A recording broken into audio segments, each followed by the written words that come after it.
Kabar gembira untuk pegawai negeri sipil PNS tanah air terkait pencairan gaji ke-13 yang lebih awal.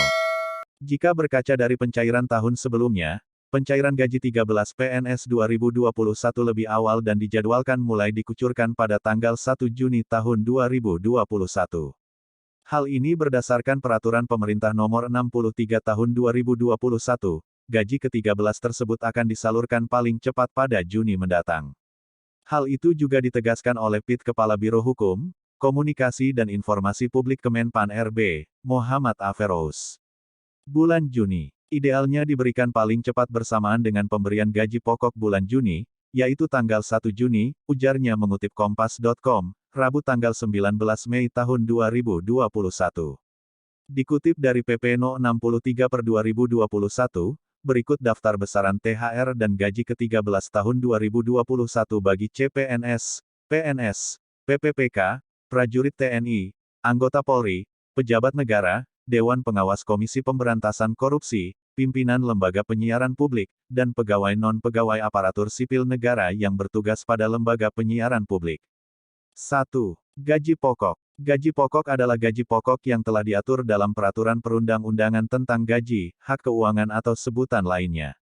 Bagi calon PNS CPNS, besaran gaji pokok dalam THR dan gaji ke-13 yakni hanya 80% dari gaji pokok PNS. 2. Tunjangan keluarga. Tunjangan keluarga adalah tunjangan keluarga yang diatur dalam peraturan perundang-undangan tentang gaji, hak keuangan atau sebutan lainnya. 3. Tunjangan pangan dalam bentuk uang. Tunjangan pangan PNS adalah tunjangan yang diberikan kepada PNS dan anggota keluarganya dalam bentuk natura, beras, atau dalam bentuk in-natura, uang sebagaimana diatur dalam peraturan perundang-undangan tentang gaji, hak keuangan atau dengan sebutan lainnya. Tunjangan pangan juga diberikan untuk anggota TNI dan Polri beserta anggota keluarganya. 4. Tunjangan jabatan atau tunjangan umum. Tunjangan jabatan adalah tunjangan jabatan yang diatur dalam peraturan perundang-undangan tentang gaji, hak keuangan atau dengan sebutan lainnya. Tunjangan jabatan meliputi tunjangan jabatan struktural, tunjangan jabatan fungsional, dan tunjangan yang dipersamakan dengan tunjangan jabatan sesuai dengan ketentuan perundang-undangan. Gaji pokok PNS.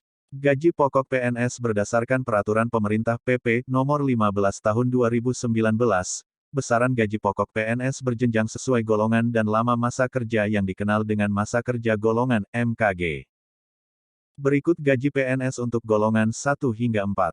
Hitungan gaji dari yang paling terendah hingga tertinggi disesuaikan berdasarkan masa kerja atau MKG mulai dari kurang dari 1 tahun hingga 27 tahun.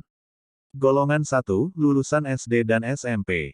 Golongan 1A, Rp1.560.800 sampai Rp2.335.800. Golongan 1B, Rp1.704.500 sampai Rp2.472.900. Golongan 1C, Rp1.776.600 sampai Rp2.577.500.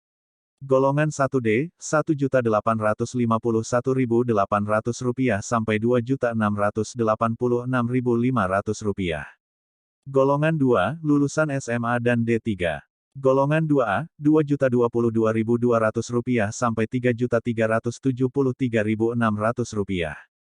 Golongan 2B, Rp2.208.400 sampai Rp3.516.300. Golongan 2C, Rp2.301.800 sampai Rp3.665.000.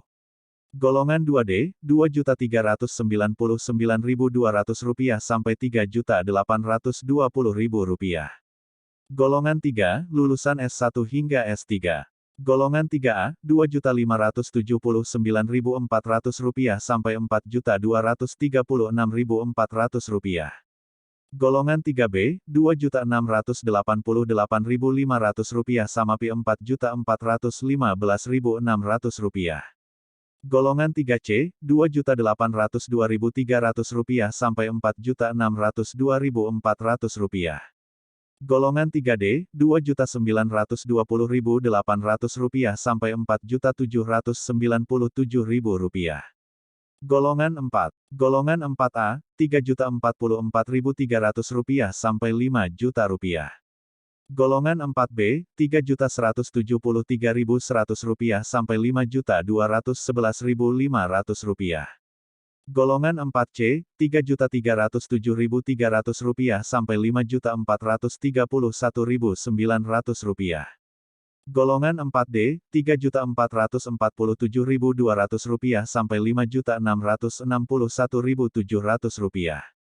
Golongan 4E, Rp3.593.100 sampai Rp5.901.200. Menteri Keuangan, Menke, Sri Mulyani Indrawati mengimbau kepada seluruh kementerian, lembaga KL untuk melakukan penghematan belanja dalam tahun anggaran 2021. Adapun penghematan belanja KL tahun anggaran 2021 itu berasal dari alokasi tunjangan tukin, hari raya THR, dan gaji 13. Hal ini sebagai tindak lanjut dari peraturan pemerintah PP nomor 63 tahun 2021 dengan besaran yang diatur lebih lanjut oleh otoritas fiskal.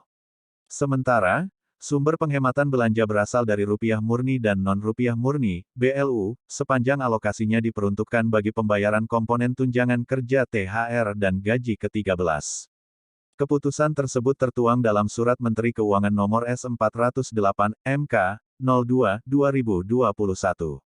Lebih lanjut, Menke mengimbau KL untuk segera menyampaikan usul revisi anggaran penghematan belanja tahun anggaran 2021 kepada Direktorat Jenderal Anggaran, JA Kementerian Keuangan Kemenkeu, paling lambat tanggal 28 Mei tahun 2021.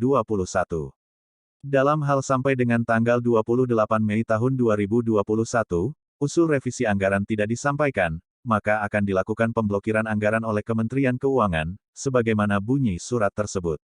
Di sisi lain, Menke menekankan seluruh proses revisi anggaran dalam rangka penghematan belanja KL Ta 2021 dilaksanakan secara transparan, akuntabel dan bertanggung jawab, serta terhindar dari korupsi, kolusi, dan nepotisme, KKN, sesuai ketentuan yang berlaku.